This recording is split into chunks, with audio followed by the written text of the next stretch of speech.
யார் பேசுறீங்க? சார் நான் பேங்க்ல இருந்து. ஆமா, நீங்க பேங்க்ல இருந்தானே பேசுறீங்க. உங்களுக்கு 16 டிஜிட் நம்பர் சொல்லணும், கார்டு பின்னாடி இருக்கிற 3 டிஜிட் நம்பர் சொல்லணும், அப்படித்தானே? எத்தனை பேர் கிளம்பிருக்கீங்க? ஐயோ சூப்பர் சார். எங்க கஸ்டமர்னா இப்படிதான் சார் தெளிவா இருக்கணும். சார் யார் நீங்க? சார் நான் உண்மையிலே உங்க பேங்க் மேனேஜர் தான் சார் பேசுறேன். சாரி சார், நான் ஏதோ ஸ்கேம் காருன்னு தப்பா நினைச்சிட்டேன். பரவாயில்ல சார், இப்படிதான் சார் உஷாரா இருக்கணும். யாராச்சும் உங்களுக்கு ஃபோன் பண்ணி பேங்க்ல இருந்து பேசுறேன்னு சொன்னாலும், பேங்க் மேனேஜர் பேசுறேன்னு சொன்னாலும், ஏன் அந்த கார்டுக்கு பின்ன உள்ள 16 டிஜிட் நம்பரை சொல்லுங்கன்னு சொன்னாலும் நீங்க எதுவும் சொல்லக்கூடாது சார். உங்களை நம்ப வச்சு பணத்தை ஏமாத்திட்டு போயிடுவாங்க. ஆமா சார், இப்போலாம் அப்படிதான் சார் நடக்குது. அதான் சார் நான் உங்கள்கிட்ட கேட்டேன். சார் யார் கேட்டாலும் நம்பரை சொல்லாதீங்க. ஏன் உங்களை அடிச்சு கேட்டாலும் நம்பரை சொல்லிடாதீங்க. இப்போ ஏடிஎம் கார்டு கையில் வச்சிருக்கீங்களா? ஏன் சார் நீங்களும் இதே கேட்குறீங்க? சார் நம்ம பேங்க்ல இருந்து ஒரு லோன் கொடுக்குறோம். அந்த லோன் உங்க ஏடிஎம் கார்டுக்கு தான் சாங்ஷன் ஆயிருக்கான்னு பார்க்கறதுக்கு தான் சார் கேட்டேன். சார் லோனெல்லாம் வேண்டாம் சார். சார் பொறுமை சார், நான் சொல்றத கொஞ்சம் முழுசா கேளுங்க சார். நம்ம பேங்க்ல இருந்து ஒரு லோன் கொடுக்குறோம். லோன் அமௌண்ட் 1 லட்சம் சார். நீங்க வட்டி எதுவும் கட்ட வேணாம் சார். ஏன் சார், நீங்க 10 வருஷம் கழிச்சு கட்டினா கூட அந்த லோன் அமௌண்ட்டை மட்டும் கட்டினா போதும் சார். என்ன சார் சொல்றீங்க? வட்டியே கட்ட வேண்டாமா? அப்போ தாங்க சார். மிஸ்டர் அறிவழகன், யாரு கேட்டாலும் நம்பரை மட்டும் சொல்லாதீங்க. ஏன் நான் கேட்டா கூட நம்பரை சொல்லாதீங்க. அப்புறம் ஒரு சின்ன விஷயம், உங்க ஏடிஎம் கார்டை ஒரு போட்டோ மட்டும் எடுத்து அனுப்புங்க. என்னது போட்டோவா? சார் நான் உங்கள்ட்ட நம்பரை கேட்கல, போட்டோ மட்டும் தான் கேட்கறேன். லோன் உங்களுக்கு தான் சார். சரிங்க சார், போட்டோ எடுத்து அனுப்புறேன். லோன் தந்துடுவீங்கல்ல? கண்டிப்பா அறிவழகன், லோன் உங்களுக்கு தான். ரொம்ப தேங்க்ஸ் சார். தேங்க்யூ அறிவழகன். ஐ சூப்பர், லோன் வந்துருச்சு. என்னடா இது, என் பணமெல்லாம் போயிருக்கு. அப்போ பேசுறேன் உண்மையா பேங்க் மேனேஜர் இல்லையா? நான் ஏமாந்துட்டேனா?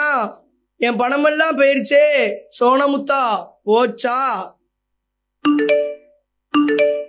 ஐ சூப்பர், லோன் வந்துருச்சு. என்னடா இது, என் பணமெல்லாம் போயிருக்கு.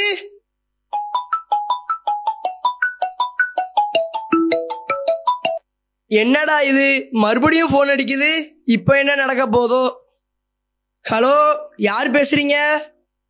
சார் வணக்கம், என்னோட பேர் கல்யாணி. என்னோட பையன் ஹாஸ்பிட்டலில் இருக்கான். ஹாஸ்பிட்டலுக்கு பணம் அனுப்பும்போது ஒரே ஒரு நம்பர் மாற்றி அனுப்பிட்டு சார். அந்த பணம் உங்களுக்கு வந்துட்டு சார். அதை திருப்பி அனுப்புங்க சார். என்னோட பையன் வாழ்க்கை உங்கள் கையில் தான் சார் இருக்கு. என்னம்மா, அப்படி எதுவும் மெசேஜ் எனக்கு வரலையே. சார் மெசேஜில் வந்திருக்காரு சார், ஜிபேல வந்திருக்கும் சார். கொஞ்சம் நல்லா பாருங்க சார். ஜிபேவா? இருமா பார்த்துட்டு சொல்கிறேன். ஆமாம்மா வந்திருக்கு. ரொம்ப தேங்க்ஸ் சார். நான் உங்களுக்கு 5000 ரூபாய் அனுப்பியிருக்கேன் சார். அதை திருப்பி அனுப்புங்க சார். எப்படிம்மா திருப்பி அனுப்ப?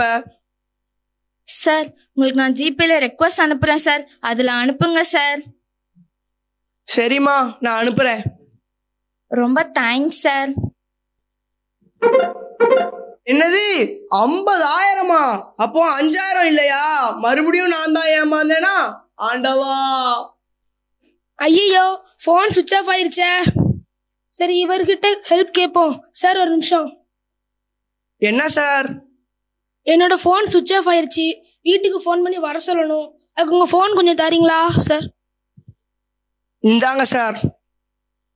இவன் கிட்டே நிற்கணும், இல்லாட்டி ஃபோனை தூக்கிட்டு ஓடிடுவான்.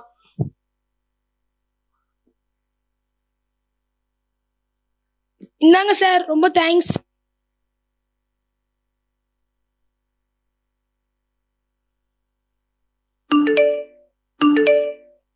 என்னடா பணம் எடுத்த மாதிரி இருக்கு, நம்ம எந்த பணமும் எடுக்கலையே. ஒருவேளை அவனா இருக்குமோ?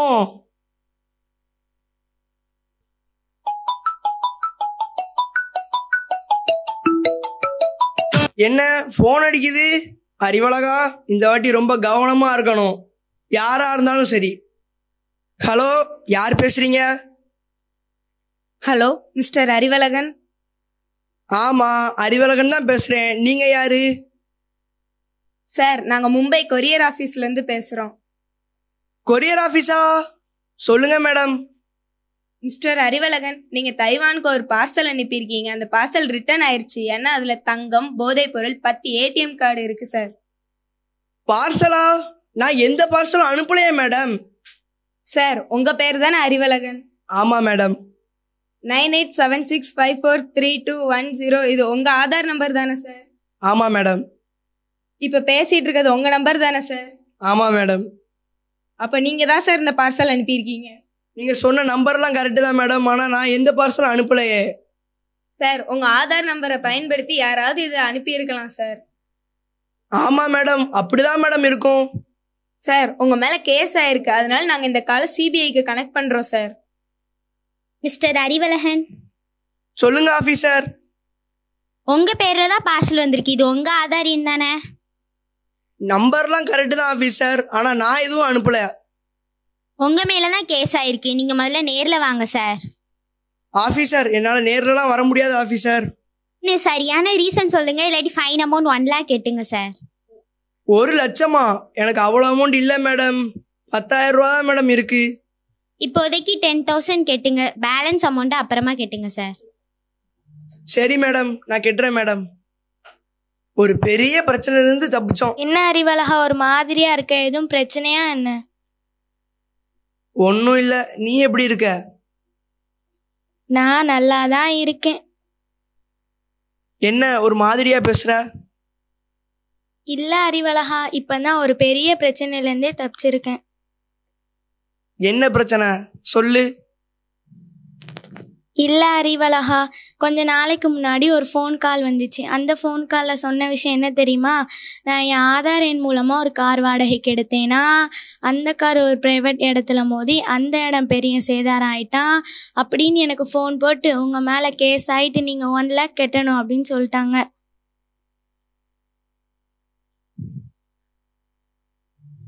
ஒரு லட்சமும் கெட்டிட்டியா?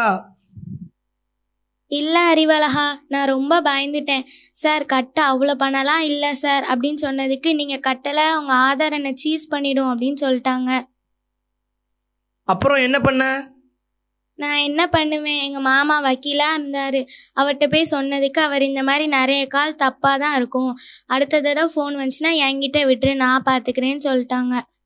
நல்ல நேரம்டா எனக்கு, இல்லைன்னா 1 லட்சம் போயிருக்கும். ஐயோ, அப்போ எனக்கு வந்ததும் ஸ்கேம் கார்டு தானா? என்ன சொல்கிற அறிவழகா? எனக்கும் இப்படி தான் ஒரு ஃபோன் வந்துச்சு. கொரியர் ஆஃபீஸ்லேருந்து ஃபோன் பண்ணாங்க. அவங்க என்ன சொன்னாங்க தெரியுமா?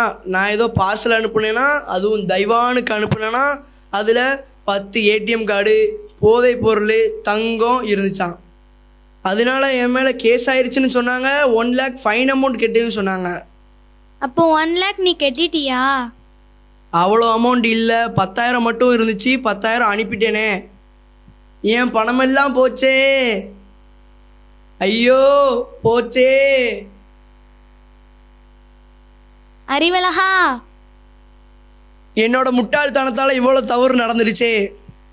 இனிமேலாவது நான் ரொம்ப ஜாக்கிரதையாக இருக்கணும். நான் மட்டும் இல்லை, நீங்கள் எல்லாரும். இந்த மாதிரி சிபிஐலேருந்து பேசுகிறோம், அமலாக்கத்துறையிலேருந்து பேசுகிறோம் அப்படின்னு சொல்லுவாங்க. உங்களுக்கு பரிசு விழுந்திருக்கு அப்படிம்பாங்க. பேங்க்லேருந்து பேசுகிறோம், ஓடிபி கொடுங்க அப்படின்னு சொல்லுவாங்க. இப்படி பல வித்தைகளை அவங்க வச்சுருக்காங்க. ஏமாந்துடாதீங்க.